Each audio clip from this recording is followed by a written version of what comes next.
Hello, and welcome back to another episode of Thespians, the podcast where we chat with theater professionals and we break down and analyze dramatic works. And today we have a heavy hitter, a celebrity in the world of the Charlotte theater scene, Mr. Charles Laborde here. Not only is he an accomplished playwright, but he is also an accomplished educator, and we will be chatting about his approaches to playwriting, educating kids in the arts, as well as his latest play. But before we dive in, remember to like, comment, subscribe, and let me know how I'm doing down in the comments below. If you even want to say, hey, your mustache is turning white, I'll take it. I mean, any comment is welcome. Charles, how are you doing on this fine Friday evening, sir? Oh, doing just fine. Excellent. I got to tell you, this was the one interview that I have been looking forward to all week, because I've been reading up as much as I could about your work and about yourself, and I'm like, man, like I have so many questions that I want to ask this guy, but I also realized too that I got to be respectful of people's time, because I tend to kind of overdo it a lot. So I did come up with some questions here to kind of make them general, but also at the same time kind of just make sure I kind of get the most that I can out of you. But the reason why I want to have you on first and foremost is because you've got a play coming up within the next few weeks, don't you? Right. It's going to be at Matthews Playhouse in, I think, September 20th through the 29th. And it's called 1 Year to Die, and it's set during what was it, like the probably like the later years of World War II. Yeah. And what's really fascinating is the fact that this isn't a story that you just came up with out of thin air. This is actually based on personal, well, I was gonna say personal experience, but on a personal connection. Can you give us a intro into this play and what it's about and what kind of led you to write this? Sure. I had an uncle who passed away. He was a sailor in World War II, and he didn't come home. So that I knew that, and I thought that he was buried at the American cemetery just south of Rome. It honors the Americans lost in the invasion of Italy and Sicily. But when I was going to Rome in 2022. And so I thought, well, we might possibly be able to visit his grave there at the cemetery. But then I found out that he's not buried there. He and the other men on his ship have a plaque where they're honored, but their remains were never recovered from the ship they were on that was torpedoed. So I did that research, and in doing so, I came across the fact that the invasion was in 1943, that they were part of. But when I looked at his war records, it said he died September 12th, 1944, which was even after D-Day. So that wasn't where the focus of the war was. Mm-hmm. And I couldn't figure that out. And then I realized in more research that if you were lost at sea, missing in action, they didn't declare you dead for 1 year and 1 day.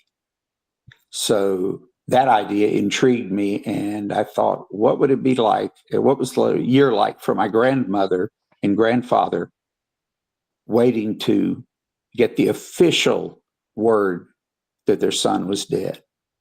And that's what the play is about. It's about that 1 year that they have to spend before all hope is gone. They know he's dead, but deep down in their hearts, they think a miracle could happen, or they hope a miracle could happen. And it's also about another woman in the same little town. It's a real town. It's Hesper, Louisiana, up near where the ankle and the foot would come together. If you think of that boot of Louisiana, it's close to the Mississippi River. About 400 people at the time. So the play looks at small town life, and it looks at especially at the racial barriers of the time in the 1940s, which were considerable. And so it mixes the theme of loss and Gold Star mothers and fathers, and then also the racial element, where mutual loss, the women experience the same kind of emotional loss, and that brings them together, and they sort of get to know each other as people rather than as a African American lady across town and a Cajun lady. Right, right. It kind of reminds me of you remember that movie We Were Soldiers with Mel Gibson? There was that one scene where the wives, they go up to that African American lady's house, and she just refuses to accept that her husband was killed in action. So when I read the summary, that's what it made me think of, and and so I want to ask. So initially, when you started writing, working on the play, were you mainly just focusing on how your grandparents were trying to cope with whether or not he was dead, or did you always have that idea in mind of trying to straddle racial lines and kind of find commonality, through trauma and loss? Well, I wanted to tell the story, of my grandmother who I knew as a little boy. Actually, she lived until I was in graduate school. I was working on my doctorate, but I didn't see her much in those last few years. But I wanted to try to understand how this really sweet, really small, frail little woman survived the difficulties. And that's not the only trauma that she had during the war. Some of that probably shouldn't talk about because it's a spoiler for the play. But she always intrigued me because I knew that uncle, his picture, when my parents passed away, I inherited the picture of my Uncle Joe, which hangs on the wall here in my house, or it did until a few weeks ago. It's down at Matthews right now because they used the picture in the play. Mm-hmm. And so to actually see his photograph and my father's. He's another character in the play that's a presence, not an actor as such in the show. Right. But the play has them with two sons off to war, and one is dead, and the other they really don't know much about. And that's a constant fear, is that will they lose both sons? In fact, my grandmother had 6 sons in the war and 3 daughters. She had 9 children. Oh, wow. There are only 2. Right, right. And the racial part was sort of my hook, because that was something I had also wanted to explore, because I grew up in the 1950s. I was a little kid then, and I saw all of these racial lines that couldn't be crossed. So there's a lot in the play that I pulled in from my personal experience as a kid, as far as the racial barriers and the separate and very unequal world that I lived in the 1950s. Right, and certainly right. would have been part of the 40s. Right. So what was it like trying to trying to make your family members into characters in this play? I mean, was it difficult, or was it easy, or did you kind of feel like maybe I shouldn't put too much of them in there because it's a bit personal, or did you feel like I've got to be an open book here, like people just have to know because it's that important, the story? Well, the characters in the play, the real characters, there are 4 that were real people from my life.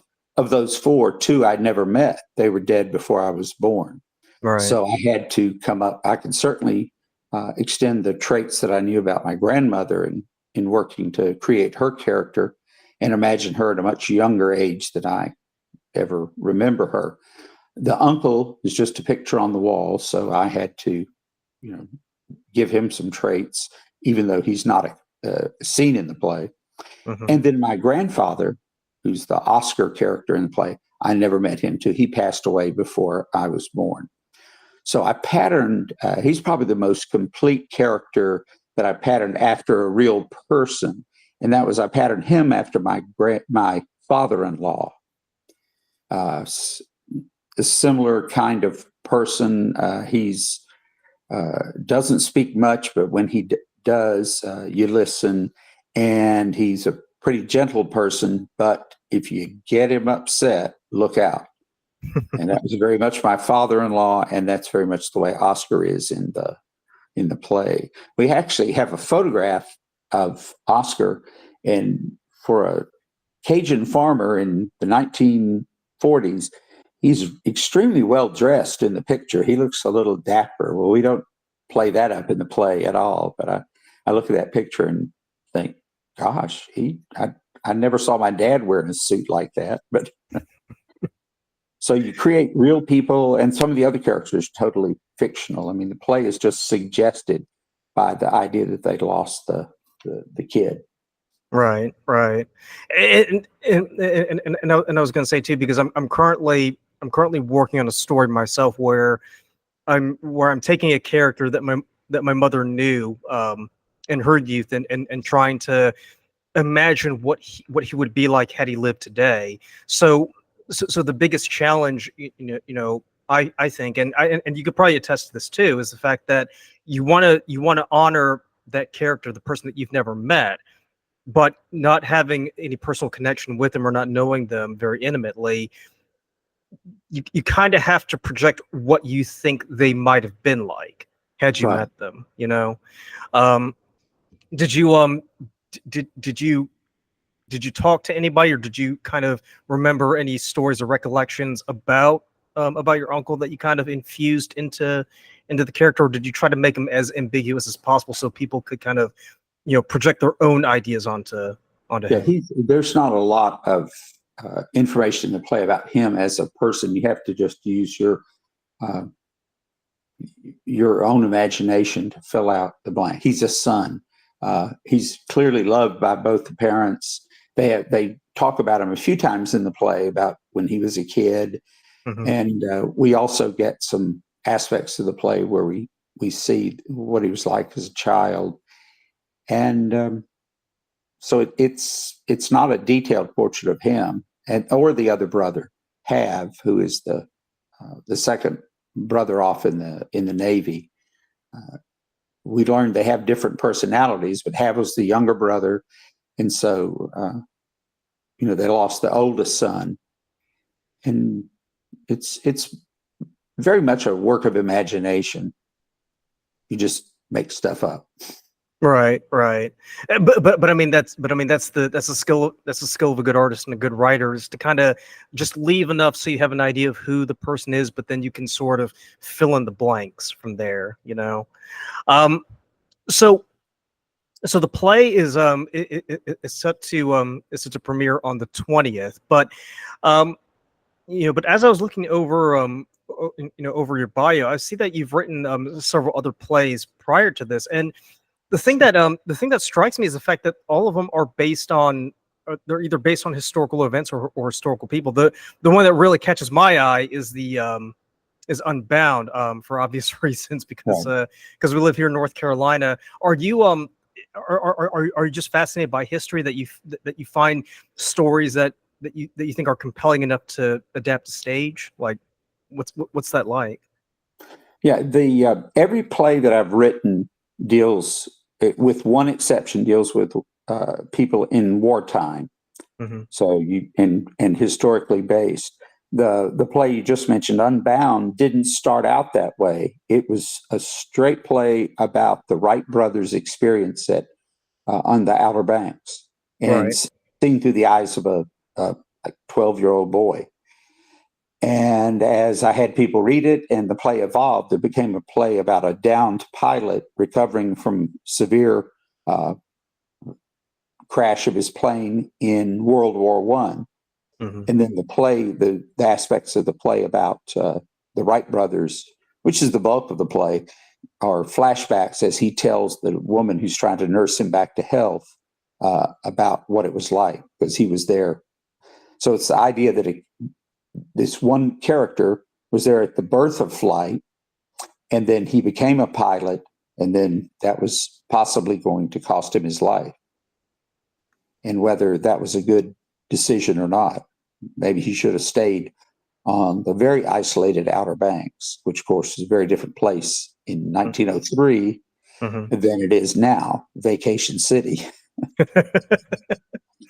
Yeah, and I was reflecting on the idea that that when these great inventions come about, like, these are things that can change the world, but they have, but just as with anything, they have the potential to be used for either good or bad. And in the young man's case, I mean, depending on how you look at it, it was used for, for evil, i.e., in the case of war, as opposed to being a pilot and just flying people across the Atlantic. Are so are you fascinated by war stories? Like, do they do you find them more appealing than any other type of historical tales? I don't know. I mean, I think I just have gravitated toward those. The first play I wrote was Memorial, which is about experience of, it's actually North Carolina veterans in Vietnam. Mm-hmm. And so that kind of got me off on that footing. Most of the plays involved a fair amount of research, as did that one. I interviewed North Carolina survivors of the war, but it's set around the dedication of the Vietnam Veterans Memorial. And then others, I have a Frank Lloyd Wright play that doesn't deal with war, but the central event in the second act of the play is the murders and the burning down of Taliesin, his home in Wisconsin. So a lot of people go, murders? And you go, yeah, axe murders. And they don't know about that. Yeah, and that really, yeah, when I saw that, I was like, oh, murder mystery, intriguing. It's not so much a mystery, but it is definitely, yeah. How do you show axe murders on stage where the victims are a woman and her two children? And it's done very tastefully, if that's possible. Yeah, yeah. So, so as someone who's written a lot of plays and you've gotten acclaim for them, by the time you get to this point, it almost becomes like second nature to you. Can you talk about like how you got started in playwriting and what sort of techniques or what sort of lessons you learned as you were crafting your not only your first play but in developing your characters, because you did mention that a lot of research goes into into putting together the material. So maybe you can kind of walk me through the process of how you went from being this bright-eyed young playwright who had a lot of moxie to someone who is putting out a play for everybody to see in 2024. Well, I got started, and I mentioned Memorial was the first play. I was trying to get the rights to one of the Vietnam memoir books that are out there, certainly at the time I wrote it, and wrote several publishers trying to get the permission to do a stage version just for me to use as a play for school. I was the drama teacher at West Charlotte High School then, and got almost no response. I did get one that said, well, you can do it as long as, it's a limited, lots of restrictions on it. And I'd mentioned that to one of the ROTC teachers there at West Charlotte, and they said, you don't need that. They said, I've read that book. I think it was Dispatches by Michael Hare. And they said, those stories aren't any different than the ones we went through. Why don't you just tell our story? And so that's what I did. I interviewed two of the ROTC teachers there and some other people I knew through other arrangements. And I found 6 men who were willing to talk about it. I found lots of men who would not say a thing about it too. It was too raw. I had people, once I wrote the play and it was in production and who were good friends, and they said, look, I'm a veteran and I'd love to see your play, but I can't. I just can't do it. Yeah. Wouldn't come. But that got me started, so I guess the idea that I did research and approached it almost, since I had a doctorate, I'd written a dissertation and I approached it in many ways like that. It's essentially a monologue play. And I've written several of those, which are a series of monologues, which the current one is not. It's pretty much a straightforward, typical story play. But it's just something. I don't write a lot of plays. Of course, in the time since I started that play, I've been a high school principal for 20 years, And then when I retired, I was focusing mostly on directing and acting. But I've doing the playwriting in the, at the same time. But that's pretty much what I've now, in the last few years, concentrated on almost exclusively. Just don't do the acting anymore. So, so that was another thing I wanted to ask you about when it came to writing plays. Did you have a solid theater background before you started writing your first plays? Right. I have a PhD in theater from Ohio State, and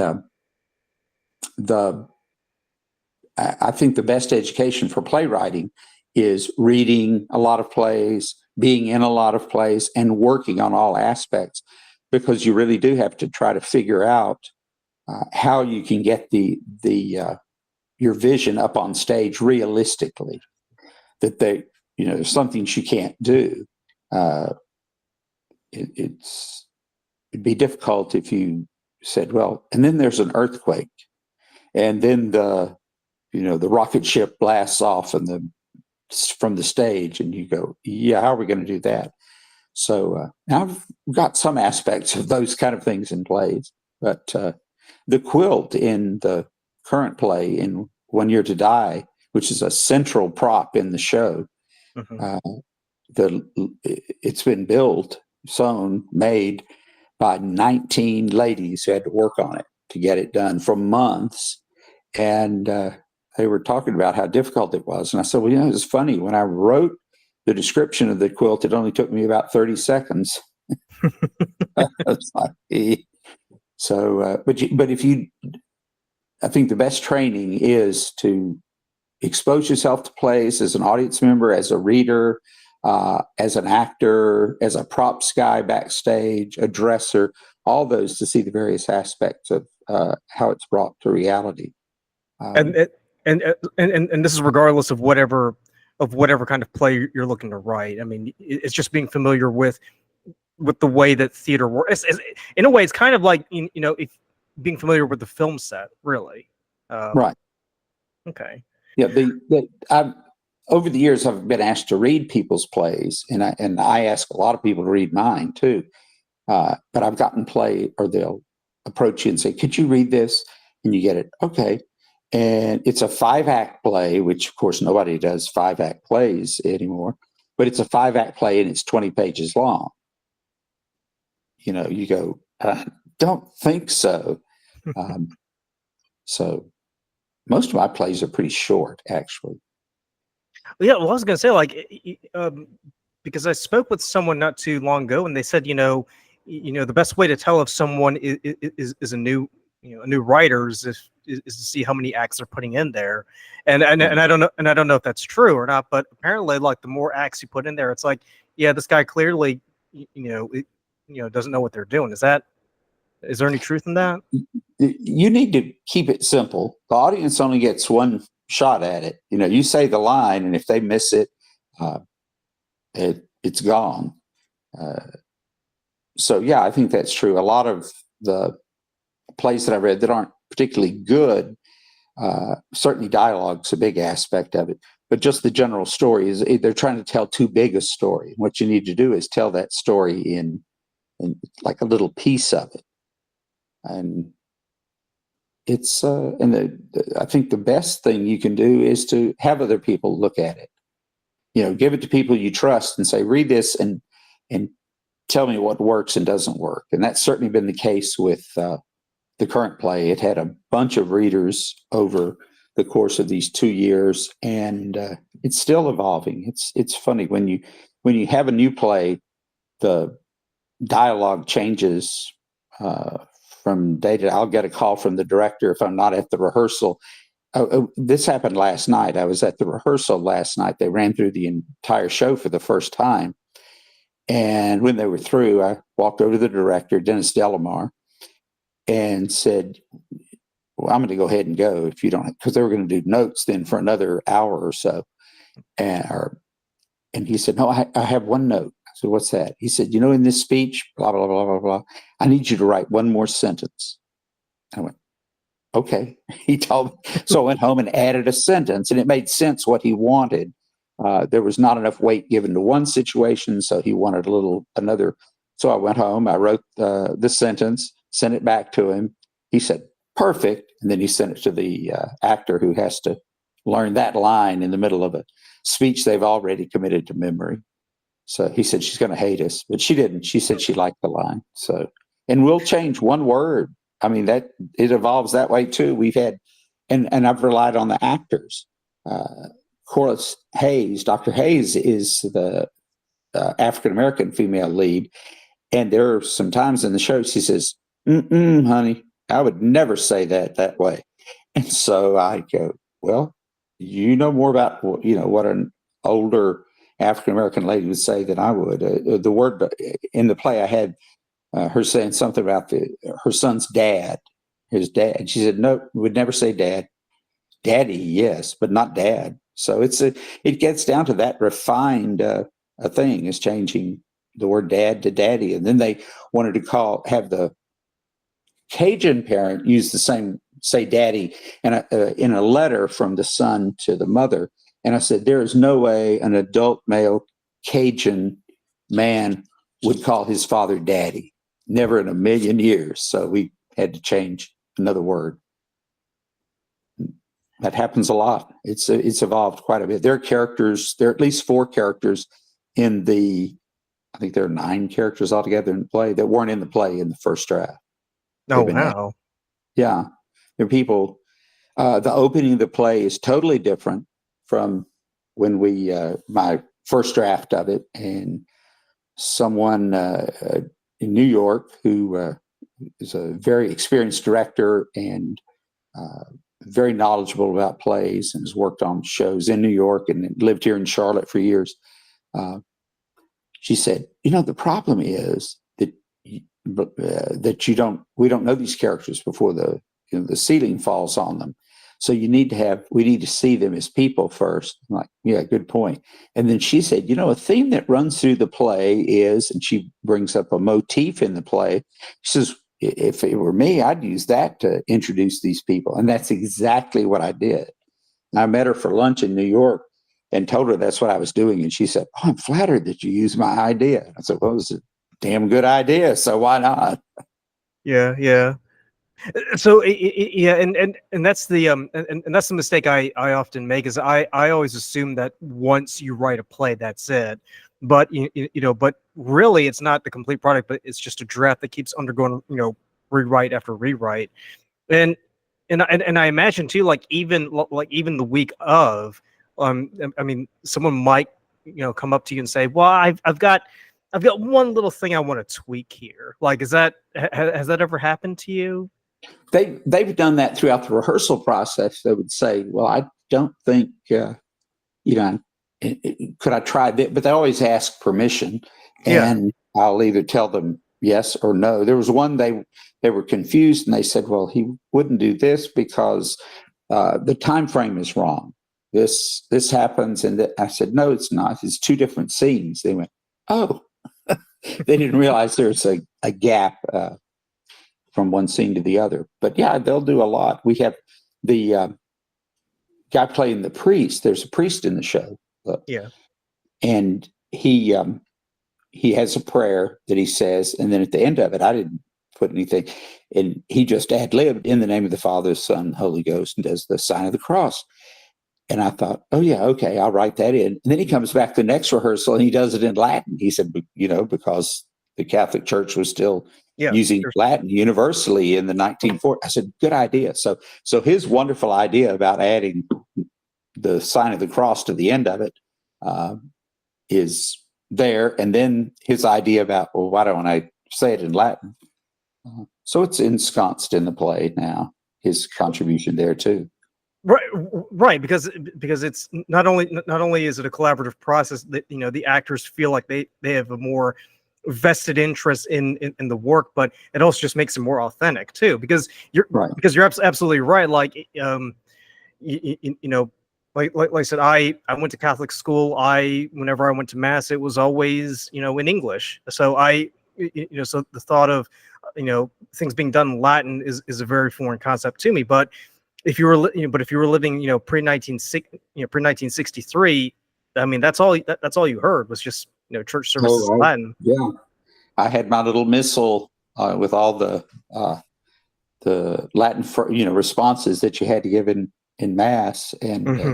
it was funny dealing with as many actors who are not Catholic in the show, and they're playing all the white characters are supposed to be Catholic, and I said, well, another prop she should have is the missal. When they go to church, she's going to have her missal with her, and they all looked at me and said, "What's a missal?" I thought you were going to say I thought you were going to say rosary, Charles. That's what I thought. You were They use the rosary too, but I had to teach the lead actress yesterday how to do a rosary. She said, "Now the bead, I know I say a Hail Mary. It's got to be in Latin too." So well, yeah, they don't do that in Latin in the play, but yeah. But she said, "So do I do one bead, or is that like Hail Mary, full of grace? Then I move on to the next bead." I said, "Oh no, each bead is a full Hail Mary. Do the whole thing. Then you move on to the next bead and you do the whole thing again." So don't forget they're getting educated. Don't forget the doilies. Like the ladies have to wear the head covering Yeah, things too. they all grab their hats if they're going to church. They're all wearing hats. And the African American family, she's Baptist, but of course the African American ladies, they are definitely going to wear a hat to church. But yeah, I remember the hankies and the doilies. If you didn't have your hat with you, I was going to say, if you go to St. Anne's on Park Road, they do the Latin Mass, so they still, so every time I walk in, I still see people with the doilies on their head, and you gotta pick up the red missal, and you gotta follow along and all that stuff. So I'm slowly getting reacquainted with the stuff that y'all had back in the day. So I want to shift gears a little bit because you mentioned earlier that you were an educator, and I read and I read on your CV that you helped found the Northwest School of the Arts on Beatty's Ford Road. And for those of y'all who aren't aware, Northwest School of the Arts is like it's sort of, I guess you can sort of imagine like kind of like Juilliard for middle school and high school students here in Charlotte. Or for locals, it's sort of like School of the Arts, but not college, and it's here in Charlotte. So I'm really intrigued to learn, what was the genesis of it? What made you what made you decide, or should I phrase it differently? How did you convince the Charlotte-Mecklenburg school system that they needed a school specifically dedicated to the education of the arts? Well, we had a superintendent back when the school was forming, who came from the DC area, and he brought ideas with him like International Baccalaureate, and I'd helped him set that up at Myers Park when I was principal there. But we also knew that he had and believed in a magnet option for the arts. So I wrote him a letter and told him about my background in the arts and that I'd love to be involved in anything they did in that direction. So they first tried to pass a bond issue to create an art school downtown. It was the old Belk building. It's right across the street from the Performing Arts Center. It's now like Dunhill Hotel or whatever. But that bond issue failed by 72 votes. So when that fell through, they decided they would use existing schools to try to create an art school. And they started with the middle school, which was at Northwest. It was 6th through 8th grade, but it had there were 3 different magnet programs at Northwest in the first year. And then we added the high school, which I convinced them that was the right thing to do, keep it there. So we had a superintendent who wanted to support it. He wasn't particularly, into the arts as such, but he knew that was an important option that parents would want in a school system that's going to begin to focus on magnet programs. And I was there at the right time and stuck my foot in the door, and he called me up to his office and said, let's talk about this, which was kind of an intimidating thing. John Murphy was the principal, and he was a pretty intimidating guy. But and then he asked me, he told me, "I want you to help start these programs. I'm going to take you away from Myers Park. I'm going to give you a year. And then, we'll go from there." I said, "Well, I'm fine to work on that as long as you we'll make sure that I'm the principal of the high school when we get there. He said, I can do that. And when he left CMS, one of the last things he did was make it official that I was the principal. So he kept his word on that. And so we ended up, so it was more the opportunity that we saw to have an art school. Because the original try at an art school was when Jay Robinson was the superintendent, and that was 2 superintendents before John Murphy. Mm-hmm. And that was when the bond issue failed. I was involved in the architectural plans for that building. They were magnificent, but the voters voted it down. We had no idea it was going to be a controversial thing to have a school for the arts. But Was it because people just didn't see the value in having a school dedicated just to the arts? Yeah, I think so. I think so. But I think Northwest has proved its success with its students in areas, theater, certainly, musical theater, jazz musicians. One of the top jazz musicians in New Orleans is a Northwest graduate. Someone said they were in New Orleans and they saw the jazz festival, all the billboards around town, and it was a student who had gone to Northwest who was, I've seen him perform here in Charlotte and with other nationally known people in the jazz world on stage with him. Every one of them came up and said, I'm so honored to be up here on stage with. And that was our Northwest student. So that was pretty cool, especially when you know them and they're in the 8th grade and now they're sort of superstars in their world. Right. Like I remember you when you were this yay high, and now here you are. Eva Noblezada is a Broadway star. She's been nominated for Best Actress Tony twice. She's been the lead in 3 major Broadway shows. She was the lead in Miss Saigon, the lead in Hadestown, and now is on Broadway in The Great Gatsby. Well, she was a 6th grader when I retired.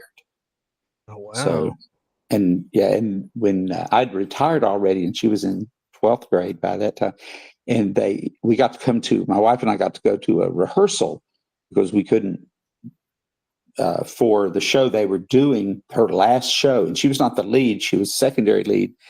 And so it was a rehearsal, and it was going well, I thought. And then all of a sudden things ground to a halt, and the director, Corey Mitchell, stopped things, started getting perturbed with them, and they started again, messed up again. They tried a third, messed up again. And so finally they said, we're just going to stand here and sing it. So they start singing it. And finally, this one meek little fellow, of course, here's Eva Noblezada is in the show. She's about to go. She's been hired by Cameron McIntosh to play the lead in Miss Saigon in the West End in London. They all know it. And the little guy raises his hand and he says, she's singing my part. And then she went, oh my God. And she was. So I've got that on tape somewhere too. But, So you guys are in your early years. You're setting up the School of the Arts.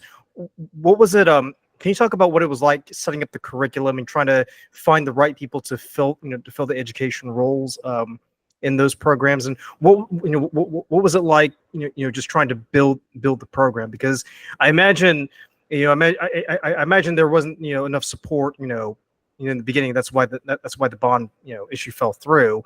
How did you go about kind of organizing the curriculum to where the students were getting a valuable education, while at the same time trying to convince others that, hey, this was something that's worth keeping, not just a passing fancy?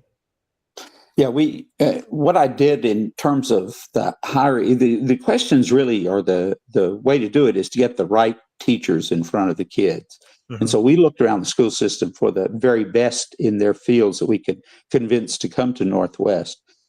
We, as I mentioned, or I didn't mention it, Sharon Kazee was the lead teacher. She was a chorus teacher and a symphony musician, played the oboe. She became the lead teacher and then eventually the assistant principal in the high school, and later became the the overall arts coordinator for the school system before she moved to bigger and better things, including being the wife of a university professor in Indiana. But Sharon did a lot of the musical interviewing. Harry Mamlin was the art specialist in the system, and he and I pretty much filled the school. But we were able to talk some people who truly were legendary teachers in the school system. Jean Barefoot started the visual art program. Jean is a treasure, was a legendary teacher before she got there. Dean Johns, again, the most respected art teacher in the school system at the time. We were able to get them to sign on. And that was really the key to it being successful, was to having those people. Jerry Lowe was a young teacher, but he became our jazz musician and developed just an incredible jazz program there. So that's pretty much what we did. We also did write curriculum. I came up with the idea that we needed a technical theater teacher, we needed a costume teacher, and that curriculum didn't exist.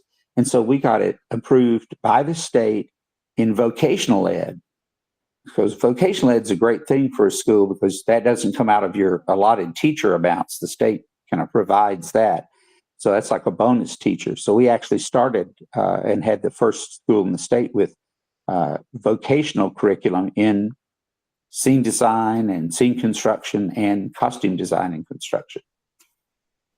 So were you mainly just focusing on the curricula in theater and acting and technical theater, or were these other educators kind of contributing and offering their ideas as to what would be the best way to, I guess, teach students in, like, say, visual arts or music or dance?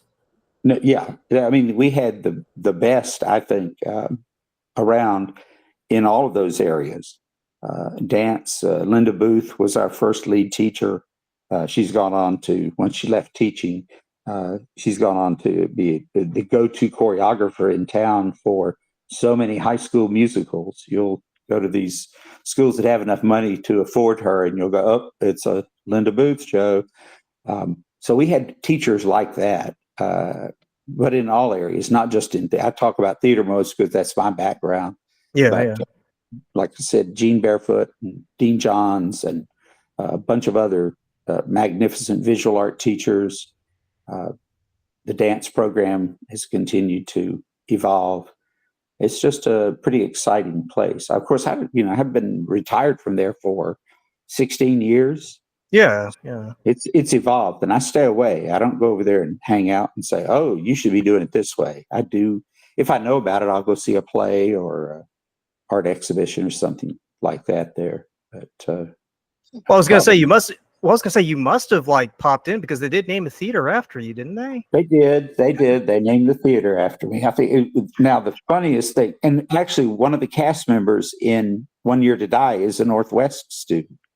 Oh, really? Okay. Yes. And when the director said, "Here's Dr. Laborde over here, the Charles Laborde Theater, that's him," and he went, "I know, I can't." And he was like, my kids visited my grandkids, not my kids, they're old ladies. My grandkids visited the school, their mom, who was a graduate. Both my children graduated from Northwest while I was there. But my oldest daughter took her two children there when they had the 30th anniversary of the program, and they took a tour of the school, and they were there and they showed them the Charles Laborde Theater, and there's a set of lockers where my face is painted on the lockers. And my grandson said to his mom, he said, "Mom, is Paul a celebrity?" And she said, "Well, Charles, around here, he kind of is." I just thought that was hilarious, but sweet. Oh my God! I mean, I was gonna say that must have been the highlight of your career right there when when you saw that. Yeah, they're interesting. The last play I did as an actor was at Matthews in Scrooge, and I was Marley. And when the show's over at Matthews, the actors usually come out at the lobby area and go down this grand staircase down to the lower lobby. And if there are people waiting there for them. They stay down there. And I can still remember coming out of the performance that my grandkids saw, and they were at the foot of the stairs and they were fighting over who could hand me the bouquet of flowers. And I'll remember that moment forever. I can just imagine like all these actors in their costumes just sort of like kind of nudging each other and kind of wiggling around to try to get close to you. But because I was gonna say, because you mentioned Linda Booth, and I was just thinking that name sounds awfully familiar. And then I remember we had a teacher at, I think it was either Holy Trinity or Charlotte Catholic. Well, at the time she was known as Mrs. Booth. So I'm not sure if that was the same person that I remember from back in the day. Could be. Was she? Because I remember her being a little blonde lady. Is that? That's her. Oh my gosh! You know Linda. I knew her before she was Smooth. Yeah. Oh, like seriously, like this. I mean, because you think the theater scene in Charlotte is like really, it's not New York, it's not big, but even then, like it's a really small town in terms of connections, because everybody seems to know each other. Sure. Yeah, so now I'm just sitting there, I'm thinking, I wonder who else does Charles know from that I met way back in the day, because like I said, I went to Charlotte Catholic, and for the longest time, whenever we put on productions, we mainly use the gym. But I'm not sure if you heard about it, but a few years ago they began collecting money to build this huge performing space where the where the parking lot used to be. So if you ever drive down 51 and you drive down Little Avenue, you'll see like this huge big building kind of jutting out of the back. So that's what it made me think of. Gosh, I'm trying to remember like who else, like, do you know? Because I don't want to say right now during the recording of the episode, but I'm just thinking at the moment. But I gotta say, Charles, like you have a really you've got a really fulfilling career, really. I mean, because you're an educator. You helped found the IB program at Myers Park, which is very renowned. Believe me, because teachers everywhere talk about how good the IB program is, and then you help lay the foundations for Northwest School of the Arts, which is doing very well, even into 2024. And not to mention too, you've written several plays. So I do want to circle back to the playwriting aspect, because a lot of the stories that you touch on are based in history. Are there any other stories that you think you might want to have a crack at writing or adapting to stage at some point? Oh, I'm sure there are some out there, but I don't have it's funny. I'll get an idea and then I'll be off writing it. But in between ideas is a long time, because it takes so long. It's been 2 years that I've been working on this latest one. Mm-hmm. And the actual writing of it, I don't know, a month or two to write, but then you're constantly revising it. I was working on the Unbound, the Outer Banks Wright Brothers World War I play, and then I got a commission to write Protective Custody, Susan Cherniak-Spatz's memoir. And so I wrote that and put the other off to the side. So ideas, the main thing I'm thinking about right now is to try to convince someone to do a production of Memorial, the Vietnam play, next year, because that's the 50th anniversary of the end of the Vietnam War. Yeah, that's right. Gosh, I can't believe how long ago that was, Yeah, well, the play is 41 years old. I wrote it 41 years ago. So it's... Yeah, because the dedication was what, in 83? 82. 82? Okay. Mm-hmm. Gotcha. And the play is about it. We premiered it here in Charlotte on the first anniversary of the dedication of the monument, and that was in 83. I think I've got my years straight. So that was kind of a special night too because again, it did not start out to be a play about the Vietnam Veterans Memorial, but that's where it ended up, and it worked real well as a frame. The people gathered at the monument, and then they flash back to experiences.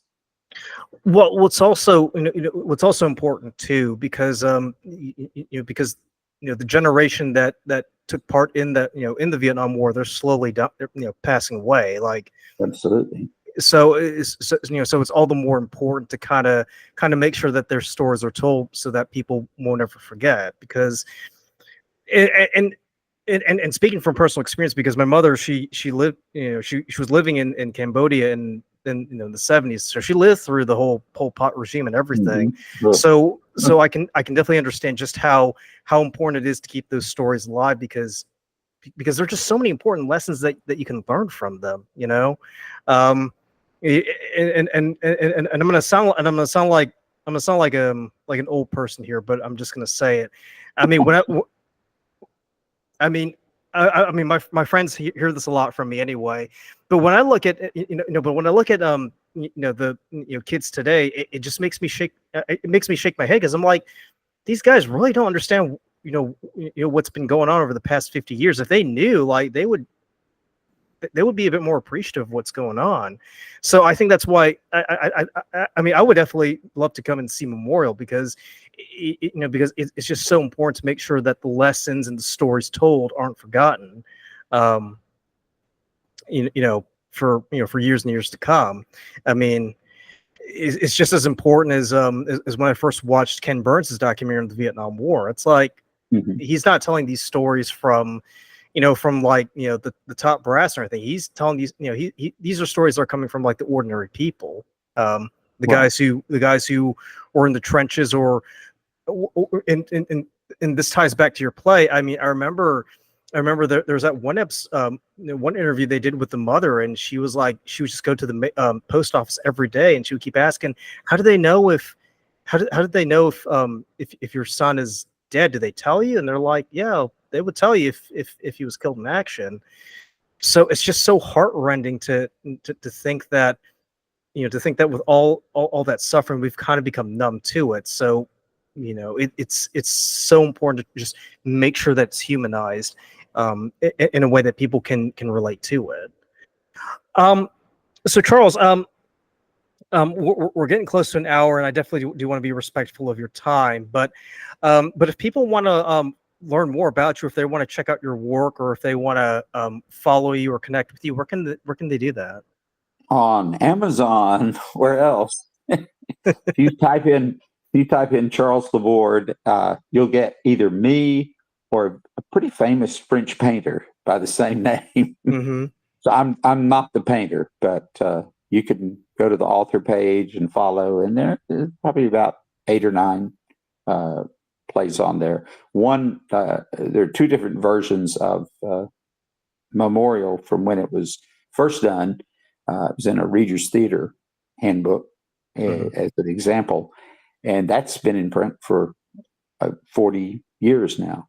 So, and there's still schools doing it. I got royalties from a school in Maine that did it. It's amazing how many schools, including middle schools, have done the show, and they always write back to me and say, boy, the kids learned so much from doing this play, from the actors living it. And like you say, they're like, I can't believe this happened. Can't believe they did things like this. Yeah. So yeah, no, definitely put the link down below, and I'm gonna make sure that this episode airs as soon as possible, because I think it's important that people check out the play. So just to make sure for anybody, for those of y'all listening, the play is going to be 1 Year to Die, and it premieres at the Matthews Playhouse on September 20th. And I'll include a link down below so you guys can check it out and buy tickets to check out that play. I will definitely make a concerted effort to come and see it myself. Like, great. Well, tell people to. Well, first of all, they can buy the play there. There are going to be copies of the play there. Oh, okay. I'll be glad to autograph it for them. But tell them to bring handkerchiefs. Kleenex. Definitely. The men too. I will. Well, I always keep a box in my car anyway, so I'll be sure. I'll be sure to pass it around. But Charles, I can't thank you enough for taking the time to be on this episode. I was really excited about having you come on. So thank you so much, and I would love to have you come back on as soon as possible. Okay. Well, thank you. It's been a lot of fun talking with you.